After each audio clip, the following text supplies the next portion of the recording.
Hi everybody, welcome to Aimee Nolte Music. I'm in my car and I'm just about ready to go drive over to David Peters' house in Pasadena to pick his brain about the way that we recorded This One Hurts on my album. One of the first things I knew I wanted to do, and it came from listening to Gabriel Cahane's latest album, Book of Travelers, was to felt the piano. So David, being the talented dude that he is, figured out how to lay a piece of felt between the strings and the hammers on the piano so that it had this really beautiful kind of muted sound. That was the first thing I knew.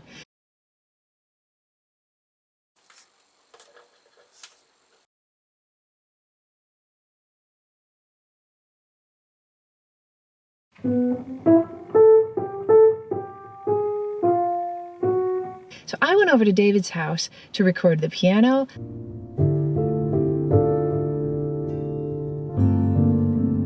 lay down the vocals. When I'm all alone with my thoughts. And I knew that I wanted something else to kind of give some depth to the song. And I was thinking as I drove over there, right here in this car, about maybe some synth sounds I wanted to use, maybe some strings, maybe I wanted something that kind of sounded like a pedal steel guitar.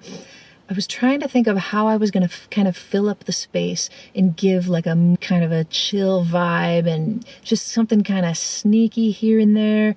And what I thought of was, wouldn't it be cool if whatever sounds we ended up using, I made with my human voice? I've been collecting some strange sounds over the years, some things that I can do.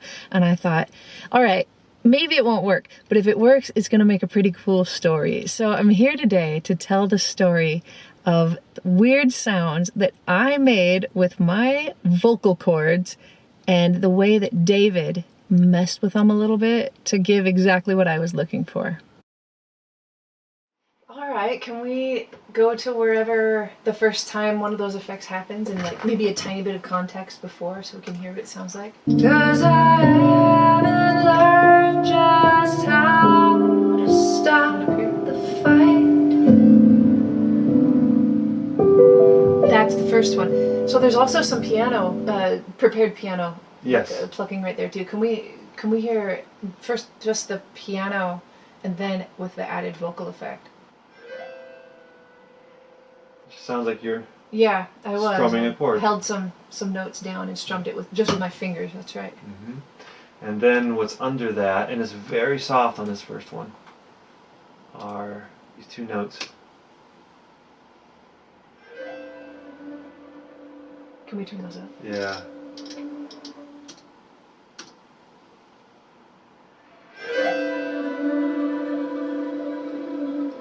Yeah, so that sounds like a la la, a D and an E on my little tongue trill.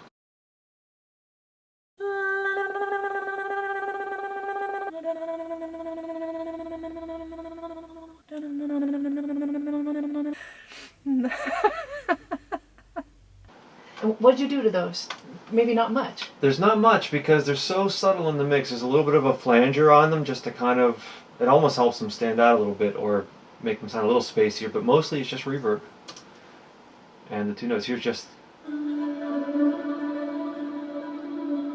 because you're already doing the tongue trill, yeah. So that's kind of an effect in itself. And because it's so seated back, anything else I did to it would just, you wouldn't really hear it. When I was making those sounds, did you have any idea that they were going to work all right, or did you think it was kind of crazy? Oh, I mean, I knew it was going to happen because I love doing this. I love taking, a lot of people will just like put funny keyboard sounds or something into music, but I love just taking natural sounds. Me too. And then messing with them and then kind of putting them in places or slowing them down, speeding them up. But we didn't even have to do any of that with these because they're already unique enough. Nice. Right out of the gate. I was glad you were up for it. Yeah. Let's listen to the next one. There's a set of 3 notes, it looks like, that worked a lot over whole sections of the song. And with these, they didn't just appear. I would fade them in and fade them out in different ways. And so I'll show you the section and then we'll isolate them. This one hurts. Right here it's coming. In my dreams I still can see you, even though it's been a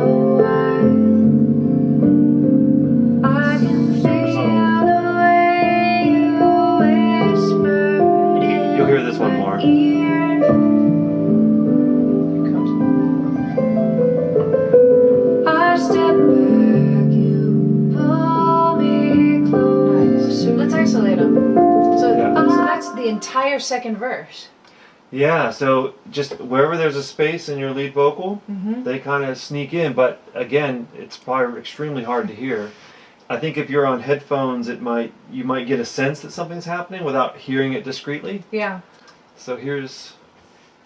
Should I turn that up?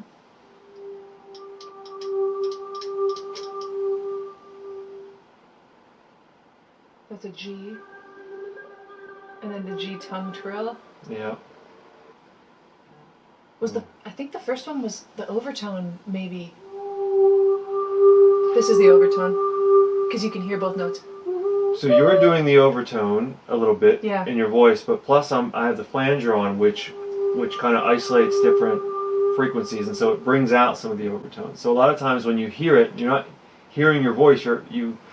The first thing your ear hears is the overtone, because it just has more space in the mix. Like that comes through more. That's what I heard on this first one. That's a good idea. Should I turn this back down? Yeah, turn that back down. So I'm gonna turn this sound up a bit, quite a bit now, so we can kind of actually hear it for a minute. Otherwise, it's probably impossible. So you turn it up in the mix and play it with everything, kind of? Yeah. Okay. So. So still can see you, even though it's been a while. I can feel the way you whispered Listen for the harmonics. in my ear. You hear them more, Yeah. right? Yeah. I step back. And again, that's still subtle, and that's lifted up 8.5 decibels. So it's really subtle in the mix.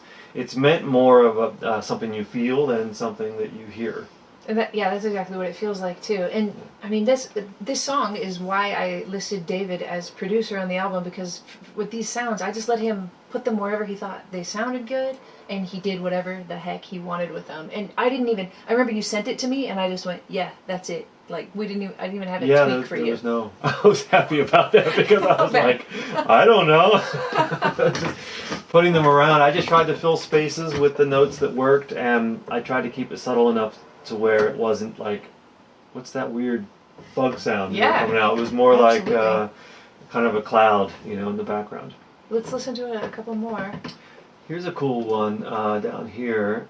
Burn me, then I would have stayed, and I would have loved you.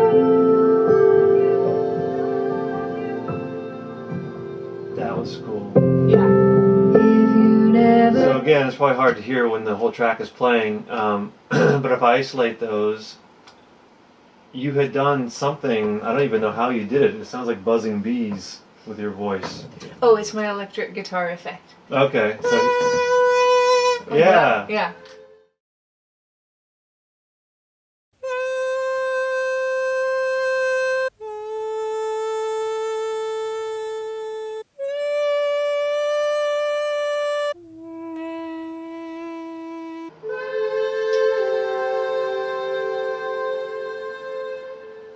So it's like a human kazoo or something. Yeah.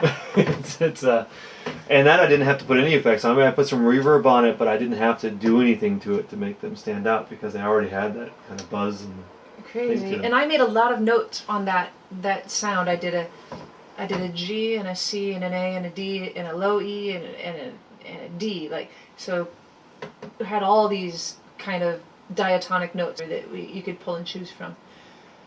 And then what are the next ones? Maybe not right there. What about in the bridge? I know there's something happening in the bridge. Never take it back.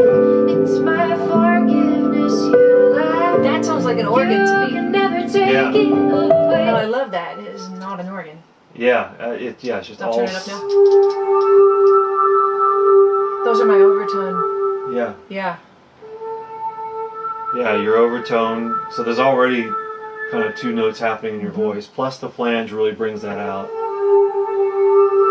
Yeah, so that's the overtone of I sing a G as my fundamental and let the fifth ring out, the D, and then also I sang the A as the fundamental and let the E ring out. So those are those together. Yep. And it sounds just like an organ.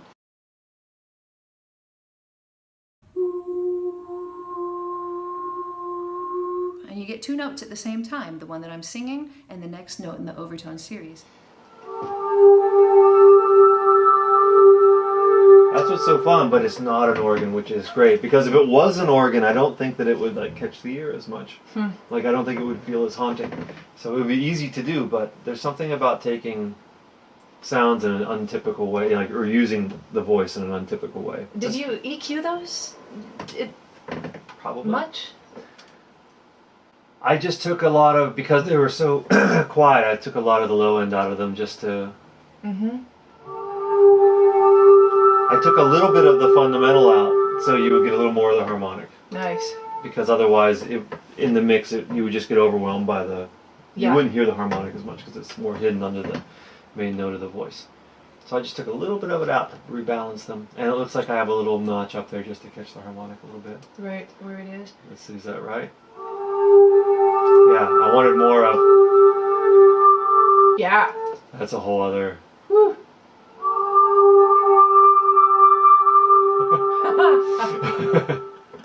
Yeah, so there's a little bit of EQing to bring those out forward a little bit because they're really great. quiet. The harmonics are quiet compared to the. Yeah. Can you boost those a little bit? I'll turn this down and then play the bridge with them boosted. Yes, absolutely. Let me. You can never take it back. It's my forgiveness you lack. You can never take it away. I will always make you pay. No, you can never take it back. It's my forgiveness that you lack. No, you can never take it away. I will always make you pay. It's a good thing I wasn't here when you were doing all of this because I would have been like, turn it up! Well, now that I'm hearing it back, I think I should have turned them up because I like them because they're. Yeah, I kept it super subtle, but the sounds are interesting enough where.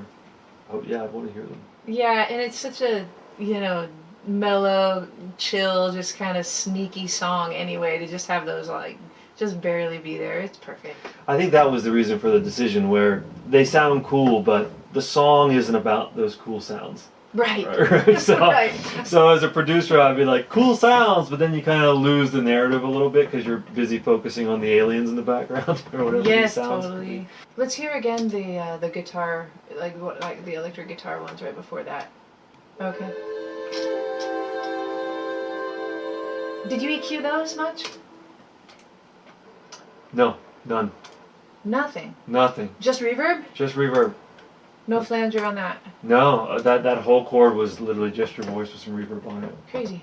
Just, or whatever EQ I did, I may have done during tracking, but probably not. This is probably just you raw with some reverb. That's so cool. It doesn't require much because the sound is already so unique, and the role it's playing in the mix is so far in the back that anything I would do to it wouldn't be noticed, probably. Thanks, David, for showing me all this cool stuff. Yeah. Your next challenge is to arrange a song with only those sounds. Oh, yeah. There you go. That's gonna sell. Home again. It's always fun to hang out with David, and he sure explains himself well, doesn't he? I think he's just a wizard. Thank you for watching. Thank you for listening to the album, Looking for the Answers. There are links to the album and all the ways that you can get it in the description of this video. Thanks to David at Oakwood Studios, and to all of you for watching. I'll see you next time on Aimee Nolte Music.